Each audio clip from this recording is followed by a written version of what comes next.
नमस्कार प्यारे साथियों।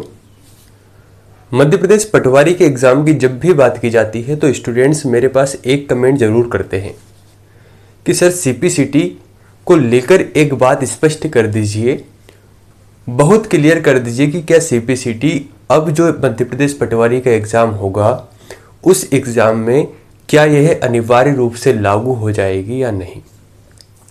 सीपीसीटी में मैं संभवतः 2 या 3 वीडियोस बना चुका हूं, उसके बावजूद स्टूडेंट्स के मन में इसको लेकर डाउट है, तो कहीं ना कहीं वही डाउट आपके मन को विचलित कर रहा है।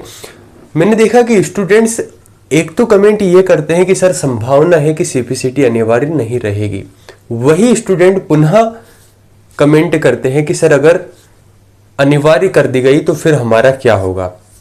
तो दोनों कंडीशन को लागू कर हम देखते हैं और उसके बाद समझते हैं कि अगर लागू हो जाती है तो क्या बेहतर होगा और अगर नहीं होती है तो क्या होगा और हम इसमें क्या बेहतर कर सकते हैं। सीपीसीटी को लेकर कोशिश करूंगा कि जितने भी आपके डाउट हो सकते हैं सीपीसीटी को लेकर सारे क्लियर हो जाए। देखिए, पहली बात तो ये कि सीपीसीटी से संबंधित एक बात समझ लीजिए तो आपको बहुत आसानी होगी चीज़ों को समझने में। अगर आप ये सोच रहे हैं कि सीपीसीटी का जो डिप्लोमा है बहुत ज़्यादा कठिन है, इसको हमें करने में बहुत ज़्यादा मेहनत करनी होगी, तो आप बिल्कुल गलत समझ रहे हैं। बहुत आसान चीज़ है, बहुत आसान तरीके से आप इसको निकाल सकते हैं। और मैं तो यह तक कहूँगा कि अगर आप मध्य प्रदेश पटवारी के एग्ज़ाम की तैयारी कर रहे हैं तो सीपीसीटी तो आपका वैसे ही निकल जाएगा। ठीक है,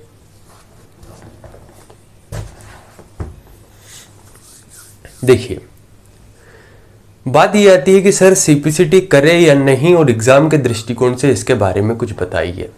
तो चलिए हम डिटेल में इसके बारे में चर्चा कर लेते हैं। कुछ पक्ष जो मुझे इसके संदर्भ में समझ में आते हैं उसके ऊपर मैं बात करूंगा। देखिए, सीपीसीटी को लेकर 2 तर्क हो सकते हैं। तर्क नंबर 1, पहला तर्क क्या हो सकता है कि सर अगर पटवारी का एग्जाम होगा तो पटवारी के एग्जाम में एक तो ये चीज हो सकती है कि अनिवार्य नहीं रहे, मान लेते हैं अनिवार्य नहीं रहे। एक पक्ष ये हो सकता है कि सर हो सकता है कि अनिवार्य रहे। अब कुछ स्टूडेंट हो सकता है कि उनके मन में जो चल रहा है वही सुनना चाहते हैं, तो मैं वह बात नहीं कहूंगा, बल्कि मैं वह बात कहूंगा जो पहली बार इस वीडियो को देख रहे हैं तो उन्हें भी चीजें समझ में आए। तो हमारे पास इस संदर्भ में 2 चीजें हैं कि यार हो सकता है कि सीपीसीटी या तो पटवारी के एग्जाम में अनिवार्य हो सकती है या अनिवार्य नहीं हो सकती।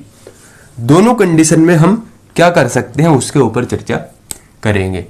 उसके बाद अगर अनिवार्य है तो फिर हमें सीपीसीटी करना होगा और नहीं है तो बाद में करना होगा, कुछ ना कुछ तो इसकी बात होगी। चलिए हम सबसे पहले थोड़ा सा 2017 के बारे में समझते हैं। 2017 में जब पटवारी का एग्जाम हुआ तो पटवारी के एग्जाम में एक काम हुआ कि आप पटवारी का एग्जाम दे दीजिए। पटवारी का एग्जाम देने के बाद आज आपने एग्जाम दिया, आपका सिलेक्शन हुआ, आप ज्वाइन कर लीजिए। आपने ज्वाइन की जॉब, ज्वाइन करने के बाद 2 वर्ष के भीतर 2 ईयर के अंदर आप सीपीसीटी करिए और हमें दे दीजिए, ये गवर्नमेंट ने बोला। तो उस समय जो रूल बुक है हमें समझ में आ गई कि यार हमें क्या करना है कि हमें सीपीसीटी करना है, लेकिन कब करना है, पटवारी की जॉब लगने के बाद। कहने का मतलब आप जो ले लीजिए, आपकी सरकारी नौकरी लग गई है, नौकरी लगने के बाद ट्रेनिंग पर चले जाइए, ट्रेनिंग के साथ ही आप सीपीसीटी कर लीजिए। 2 साल का टाइम है, 2 महीने में एग्जाम होता है। 1 बार नहीं निकली, 2 बार नहीं निकली, 3 बार नहीं निकली, 4 बार में तो निकालोगे, 5 बार में तो निकालोगे, यानी लगभग 5 से 10 चांस मिलेगा आपको सीपीसीटी करने को। यानी कोई बड़ी समस्या थी नहीं। तो हमें एक बात समझ में आ गई कि यार 17 के हिसाब से 2 वर्ष का समय था सीपीसीटी को लेकर। अब एक बात समझिए, ये बात हो रही 17 की रूल बुक के हिसाब से। 17 में तो पटवारी में सीपीसीटी अनिवार्य नहीं की गई थी। तो स्टूडेंट्स कहते हैं कि सर जब 17 में अनिवार्य नहीं थी तो पॉसिबिलिटी है, संभावना है कि 2022-23 में जो मध्य प्रदेश पटवारी का एग्जाम होगा उसमें भी सीपीसीटी अनिवार्य नहीं होगी। तो हमने कहा ठीक है, अगर आप ये बात मान रहे हैं कि अनिवार्य नहीं होगी तो हम इसको देख लेते हैं। तो मैंने स्टूडेंट से कहा कि ठीक है, अगर आपको ऐसा लगता है कि अनिवार्य नहीं रहे तो आप मत कीजिए, कोई बड़ी बात नहीं। फिर वही स्टूडेंट पुनः क्वेश्चन पूछते कि सर अगर अनिवार्य कर दी गई, मान लेते हैं 80% केस में अनिवार्य नहीं रही, लेकिन 80% केस के बाद एक केस 20% भी है, अगर इसमें संभावना बढ़ गई, अगर अनिवार्य हो गई तो हम क्या करेंगे? यहां तक तो समस्या नहीं है, समस्या यहां पर आ रही। इसका मतलब क्या, अगर अनिवार्य कर दी गई और एग्जाम आ गया और हमने सीपीसीटी नहीं की तो हमारा कितना भी ज्ञान हो उस ज्ञान का कोई मतलब रहेगा नहीं, हम पटवारी नहीं बन पाएंगे। कहने का मतलब एक बात मुझे समझ में आई कि यार अगर अनिवार्य नहीं है तो कोई समस्या नहीं है, किंतु 5 साल में बहुत चीजें चेंज होती रहती है। इन केस अगर अनिवार्य कर दी गई तो फिर हम क्या करेंगे? फिर तो हमें करना बहुत अनिवार्य हो जाएगा। तो अगर मैं अपनी राय दूं, हो सकता है आपका मानना अलग अलग हो सकता है, और बहुत से विद्यार्थी पूछ रहे हैं कि सर एग्जाम में सीपीसीटी अनिवार्य होगी या नहीं। देखिए, मैं थोड़ा सा रियलिस्टिक बात करना ज्यादा पसंद करता हूं, जो मुझे लगता है वे बात मैं आपको बताता हूं। 80 से 90% केस में संभावना है कि सीपीसीटी अनिवार्य नहीं रहेगी। बहुत सारे इसके पीछे तर्क है, बहुत सारे हम पक्षों को देख सकते हैं, 17 की रूल बुक को देख सकते हैं, कई चीजें हैं जिनको देखकर मैं कह सकता हूं कि 80 से 90%, 90% संभावना है कि मध्य प्रदेश पटवारी के एग्जाम में सीपीसीटी अनिवार्य नहीं रहेगी। किंतु एक बात समझिए कि जो 10% संभावना बन रही है अनिवार्य होने की, अगर गलती से अनिवार्य हो गई तो फिर हम क्या करेंगे? प्रश्न ये उठता है। अगर अनिवार्य नहीं हुई तो ठीक है, अगर अनिवार्य हो गई तो फिर तो हमारे साथ बड़ी ही कठिनाई हो सकती है। यानी जो हमारा सपना है पटवारी बनने का, जो हमने 5 से 6 महीने, पिछले 5 साल, 2 साल, 3 साल, जितने भी टाइम से आप तैयारी करते आए हैं, इस तैयारी का कोई मतलब रह नहीं जाएगा। पटवारी बनने का सपना केवल आपके दिमाग तक ही रहेगा, आगे नहीं पहुंच पाएगा। तो मैं आपको जो मेरी राय है मैं केवल वह बता सकता हूं, फिर आप जो भी सोचना चाहे वे सोच सकते हैं।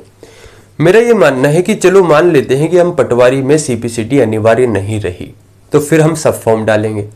लेकिन इनकेस अनिवार्य कर दी गई तो समस्या हमारे साथ ये होगी कि अभी तो हमारे पास पटवारी की वैकेंसी के पहले इतना समय है कि हम सीपीसीटी कर सकते हैं, टाइपिंग कर सकते हैं और पेपर को निकाल सकते हैं। लेकिन जब वैकेंसी आ जाएगी तो हमारे पास इतना समय बचेगा नहीं, और इनके समय भी है इतना, तो फिर हम सीपीसीटी करने लगे तो पेपर नहीं निकाल पाएंगे, दोनों चीजें एक साथ नहीं हो पाएगी। तो मेरे हिसाब से अगर मैं बात करूं तो मुझे ऐसा लगता है कि अगर आपने सीपीसीटी नहीं की है तो आपके पास पर्याप्त समय है। सीपीसीटी का पेपर वही आएगा जो आपका पटवारी का पेपर रहेगा, उसमें जो सिलेबस है वही इसमें आता है। बस आपको अदर थोड़ी सी जो चीज करनी होगी, दिन में आधा 1 घंटा देना होगा टाइपिंग को। अभी 30 या 31 जुलाई को पेपर है तो अभी वाला तो हो जाएगा, इसके बाद 1 या 2 महीने में पेपर होते रहते हैं। अगली सीपीसीटी की तैयारी आप शुरू कर दीजिए। तो आप सीपीसीटी अगर कर लेंगे तो आपके माइंड में ये जो डाउट है ना, ये डाउट क्लियर हो जाएगा। तो मेरे जो प्यारे विद्यार्थी हैं जो इस वीडियो को देखते हैं, बहुत सैकड़ों की संख्या में विद्यार्थी मेरे वीडियो को देखते हैं, तो मैं तो उन्हें एक ही बात कहूंगा, आपके लाभ की जो बात हो सकती है वही कहूंगा कि आपको कोशिश करनी चाहिए कि सीपीसीटी आप कर लें। देखिए, सीपीसीटी अगर आप करेंगे तो सीपीसीटी में 2 चीजें हैं, एक है टाइपिंग, है ना, और दूसरा है पेपर। पेपर की आप चिंता छोड़ दीजिए, उसके पीछे क्या तर्क है वे मैं बताता हूं। पेपर आपका आता है 75 नंबर का। इस 75 नंबर में से 52 नंबर का रहता है कंप्यूटर, है ना। और कंप्यूटर आप पटवारी के एग्जाम में अच्छे से पढ़ेंगे, 20 नंबर का कंप्यूटर पटवारी के एग्जाम में आना है। कहने का मतलब अगर आप बहुत अच्छे ढंग से कंप्यूटर पढ़ लेते हैं तो यहाँ 52 में से आपको इस पूरे 75 में से लाने होते हैं 38 नंबर। अगर आप 38 नंबर ले आते हैं तो आप आपका सीपीसीटी निकल जाएगा। तो आप इस 52 में से ही 30-35 नंबर ला सकते हैं। इसके बाद हिंदी का एक पैराग्राफ आता है, यानी पैसेज आता है, उसे देखकर उसी में से आंसर लिखना होता है। आप आसानी से 38 नंबर ला सकते हैं। तो कहने का मतलब ये कि अगर आप सीपीसीटी अनिवार्य भी हो जाती है और अगर आप सीपीसीटी करते हैं तो पेपर निकालना बहुत आसान है, और अगर नहीं निकल रहा तो इसका मतलब ये है कि आपको मेहनत बहुत करनी होगी। अगर आप सीपीसीटी का पेपर नहीं निकाल पाते तो संभावना यह है कि आप पटवारी का पेपर भी नहीं निकाल पाएंगे। क्यों? क्योंकि कहीं ना कहीं इससे ज़्यादा लेवल ही पटवारी के पेपर का रहेगा। दूसरा बात आती है टाइपिंग को लेकर। तो टाइपिंग में मैं एक ही बात कह सकता हूँ, जैसे मान लीजिए आपके पास लैपटॉप नहीं है, कंप्यूटर नहीं है, तो आपके आसपास किसी के पास होगा, किसी को टाइपिंग आती होगी, वहाँ से सीख लीजिए। यूट्यूब एक अच्छा माध्यम है जिसके माध्यम से आप सीख सकते हैं। आजकल तो आप कीबोर्ड को मोबाइल से अटैच कर सकते हैं और मोबाइल में ही टाइपिंग कर सकते हैं। देखिए, अगर आप कुछ करना चाहते हैं तो रास्ते बहुत है। अगर नहीं करना चाहते हैं, दूसरों को दोष देना चाहते हैं, दूसरों पर अगर आप कहना चाहते हैं कि इसकी वजह से नहीं कर पाया, तो फिर आप नहीं कर पाएंगे। बहुत रास्ते, आप कहीं पर जाकर टाइपिंग कर सकते हैं। आपके होम डिस्ट्रिक्ट में, तहसील में, कस्बे में, कहीं पर भी जाकर आप टाइपिंग कर सकते हैं। और अगर आप एक महीने लगातार 30 से 40 मिनट, 45 मिनट टाइपिंग कर लें, तो ये मैं कह सकता हूं कि आप आसानी से टाइपिंग निकाल देंगे। वैसे भी पटवारी में हमें दोनों टाइपिंग नहीं निकालना है, हमें बस हिंदी की टाइपिंग आना चाहिए। अगर हमें हिंदी की टाइपिंग आती है तो हम आसानी से पेपर को निकाल देंगे। यानी हमें टाइपिंग के लिए क्या करना है, लगातार प्रैक्टिस करना है। डेली 1 घंटा, मान लीजिए आपको 1 घंटे प्रैक्टिस करना है। कहीं पर भी आप प्रैक्टिस कर सकते हैं। 1 से 1.5 घंटे अगर आप प्रैक्टिस करते हैं, इसमें स्पीड होनी चाहिए नेट स्पीड 20 नेट स्पीड बहुत आसानी से आ सकती है अगर आप 1-1.5 महीने तैयारी करें, तो टाइपिंग की हमारी समस्या समाप्त हो जाएगी। अब बात आती है सर पेपर की। एक बात और बता दीजिए, मान लेते हैं हम कि हमें समझ में आ गया कि पटवारी का सिलेबस हम जो पढ़ेंगे वही हमारा पेपर में आएगा, लेकिन क्या कुछ इंपॉर्टेंट टॉपिक है जहां से प्रश्न सीपीसीटी में बनते हैं? तो मैंने थोड़ा सा पेपर देखा हुआ है। पेपर को देखकर मैं कुछ इंपॉर्टेंट टॉपिक आपको बता सकता हूं। अगर आपको सीपीसीटी करना है तो संभवतः प्रश्न अधिकांशतः वहीं से बनते हैं। कम से कम उन टॉपिक को बहुत अच्छे से कर लीजिए, क्योंकि कुछ स्टूडेंट ऐसे होते हैं जो मान लेते हैं पटवारी की तैयारी तो कर रहे हैं, लेकिन हो सकता है वो मैथ पढ़ रहे होंगे, अभी हिंदी पढ़ रहे होंगे, तो कुछ महत्वपूर्ण टॉपिक कंप्यूटर से संबंधित, क्योंकि 52 नंबर का कंप्यूटर आना है तो हमें कंप्यूटर को बहुत अच्छे ढंग से पढ़ना है। देखिए, एक चीज तो कोशिश कीजिए कि आप पूरा कंप्यूटर पढ़ लें। फिर भी अगर आप पूरा नहीं कर पाते तो कुछ महत्वपूर्ण टॉपिक को तो इतने अच्छे ढंग से कर ले, उसे पढ़ लीजिए, उसके ऑब्जेक्टिव लगा लीजिए। टॉपिक नंबर 1 अगर मैं बात करूं तो सबसे पहले आपको ध्यान रखना है कंप्यूटर में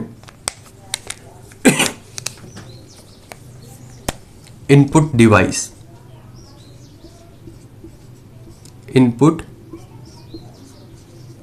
डिवाइस, इसे बहुत अच्छे तरीके से कंप्लीट कर लीजिए। दूसरा है आउटपुट डिवाइस।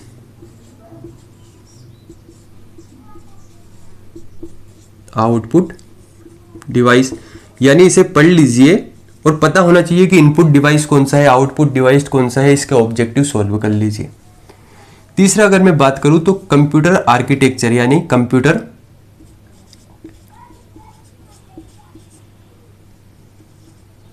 आर्किटेक्चर, इसका मतलब होता है शायद कंप्यूटर की संरचना, है ना। कंप्यूटर आर्किटेक्चर जिसे कहते हैं वॉन न्यूमैन आर्किटेक्चर भी कहा जाता है। चौथे टॉपिक की अगर मैं बात करूं तो यहां पर कंप्यूटर सुरक्षा है, यानी कंप्यूटर सिक्योरिटी। तो कंप्यूटर सुरक्षा, कंप्यूटर सुरक्षा जिसे हम साइबर सुरक्षा भी कहते हैं, जिसमें हम वायरस को पढ़ते हैं, हैकर्स को पढ़ते हैं। हैकर्स किसे कहते हैं, वाइट हैट हैकर क्या होता है, क्रैकर्स क्या होते हैं, इसके बाद एथिकल हैकिंग क्या होती है, ये सभी चीज़ें हम इसमें देखते हैं। विभिन्न वायरस के बारे में जानते हैं, मैलवेयर हो गया, इसके बाद वॉर्म्स हो गया, ट्रोजन हॉर्स हो गया, ये सभी चीज़ें इसमें हम देखते हैं। नेक्स्ट टॉपिक जो मुझे लगता है कंप्यूटर नेटवर्क। Computer network. अगले टॉपिक की अगर हम बात करते हैं तो इंटरनेट। इंटरनेट की अगर मैं बात करूं तो MS वर्ड,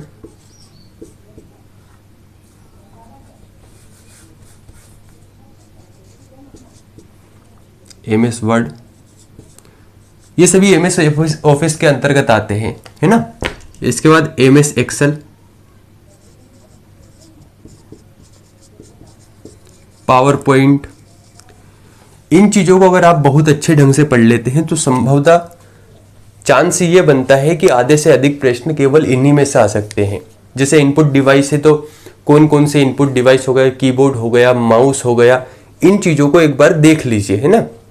लाइट पेन हो गया, जो जो आपके इनपुट डिवाइस है एक बार उन्हें देख लीजिए। अगर उनके कोई आविष्कारक है तो उन्हें देख लीजिए, फिर उसके ऑब्जेक्टिव्स देख लीजिए। आउटपुट डिवाइस है तो कौन कौन से आउटपुट डिवाइस हो गए आपके, जैसे स्पीकर हो गया, इसके साथ ही ब्लूटूथ हो गया, जो भी आउटपुट डिवाइस है, मॉनिटर हो गया, तो उन आउटपुट डिवाइस को अच्छे से देख लीजिए। अगर कोई उनके आविष्कारक है, इन्वेंटर है, तो उन्हें देख लीजिए। कंप्यूटर आर्किटेक्चर का मतलब होता है कंप्यूटर की संरचना। जैसे कि सीपीयू है तो सीपीयू या मदरबोर्ड, सीपीयू के कौन से भाग होते हैं, जैसे कि हम कंट्रोल यूनिट की बात करें, एएलयू की बात करें, अर्थमेटिक लॉजिकल यूनिट जिसके 2 भाग हो गए, इन चीज़ों की बात करें। इसके बाद रजिस्टर्स की बात करें तो इन चीज़ों को देख लीजिए। इसके बाद मदरबोर्ड में ये बात करें इसके कौन कौन से भाग होते हैं उन्हें अच्छे से देख लीजिए। कंप्यूटर सुरक्षा मतलब साइबर सिक्योरिटी, कहने का मतलब जैसे कि जब हम बात करते हैं वायरस की बात करते हैं तो जैसे वायरस का फुल फॉर्म की vital information resource under seize, है ना, तो इनके फुल फॉर्म देख लीजिए। एक चीज और मैं यहां पर लिखना भूल गया, वो देख लीजिए जरूर आप, special full forms. Full form की इनकी, जैसे मान लीजिए कोई शब्द आया तो आपसे पूछ लिया जाएगा, उदाहरण के लिए GUI का फुल फॉर्म क्या होता है, ग्राफिकल यूजर इंटरफेस। ASCII, है ना, ASCII हो गया, वायरस हो गया। तो कुछ फुल फॉर्म्स पूछी जा सकती है कि इनके फुल फॉर्म क्या होते हैं, उनको अच्छे से पढ़ लीजिए। कंप्यूटर सुरक्षा, जैसे कि हमने बात की, वायरस हो गया, वायरस के बाद ट्रोजन हॉर्स हो गया। कंप्यूटर कोई वायरस को रोकने के लिए क्या क्या उपाय हो सकते हैं, कौन कौन से एप्लीकेशन सॉफ्टवेयर हो सकते हैं जिसके द्वारा हम रोक सकते हैं, हैकर से क्या होते हैं, क्रैकर से क्या होते हैं, इन सभी चीज़ों को देख लीजिए। इसके बाद कंप्यूटर नेटवर्क, कंप्यूटर नेटवर्क के बारे में पढ़ लीजिए। कंप्यूटर नेटवर्क के बाद बात करते हैं इंटरनेट। इंटरनेट के बारे में तो आप जानते ही हैं, यहाँ पर आपको पढ़ना ही होगा। MS वर्ड, MS एक्सेल, यहाँ से सबसे ज़्यादा प्रश्न बनते हैं, इसे तो छोड़ना ही नहीं है। तो मैं ये मानकर चलता हूँ कि अगर आप इन टॉपिक को भी बहुत अच्छे ढंग से कंप्लीट करते हैं तो आप आसानी से CPCT निकाल लेंगे। अंतिम रूप से अगर मैं कहूँगा तो यही बात है कि अच्छे से CPCT की तैयारी कर लीजिए। अगर अनिवार्य होता है तो कोई समस्या नहीं रहेगी, नहीं भी होता है तो हमारे पास CPCT रहेगा, हम अन्य एग्जाम को भी दे सकते हैं। अगर आपके ऐसे ही कुछ डाउट है तो कमेंट करके बताएं। मैं कोशिश करता हूं, मैं आपके कमेंट के जवाब भी दे सकता हूं, मतलब आपके कमेंट के जवाब भी देने की बहुत ज़्यादा कोशिश करता हूं। कभी कभी नहीं दे पाता हूं, थोड़ा सा बिजी रहता हूं तो नहीं दे पाता हूं, अन्यथा मैं कोशिश करता हूं कि आपके कमेंट के जवाब दे सकूं। और अगर कुछ महत्वपूर्ण, जैसे कि CPCT को लेकर कई सारे मेरे पास कमेंट आए, अब ये एक महत्वपूर्ण मुझे लग रहा था एक मुद्दा कि कई विद्यार्थियों के मन में बहुत सारे डाउट है CPCT को लेकर, तो क्यों ना इसके ऊपर एक वीडियो बनाया जाए। हो सकता केवल ये आपकी समस्या ना हो। कई विद्यार्थी क्या रहते हैं कि कमेंट देख लिया कि हाँ चलो किसी ने किया, अगर उसकी भी समस्या है तो वे कमेंट नहीं करेंगे कि चलो हो सकता है कि ये हम सबकी समस्या है। तो मैं तो यही कहूँगा कि अगर ज़्यादा लोगों की एक समस्या रहती हो और आपको लगता है किसी ने कमेंट कर दिया तो फिर भी आप कमेंट कर दीजिए। कम से कम मुझे भी लगेगा कि यार ये केवल एक की समस्या नहीं, ज़्यादा व्यक्तियों की समस्या है, ज़्यादा स्टूडेंट्स की समस्या है। तो मैं कोशिश करता हूँ कि उसके ऊपर वीडियो बना सकूँ ताकि केवल आपका नहीं अन्य विद्यार्थियों का भी यहाँ पर फायदा हो सके। तो साथियों पढ़ते रहिए, अच्छे से CPCT की तैयारी कीजिए, पटवारी की तैयारी कीजिए और कोई भी डाउट हो निसंकोच आप कमेंट करके बताइए। कोशिश तो यही रहती है कि मैं आपके कमेंट के जवाब दूंगा और वीडियो बनाने की कोशिश करूंगा। धन्यवाद।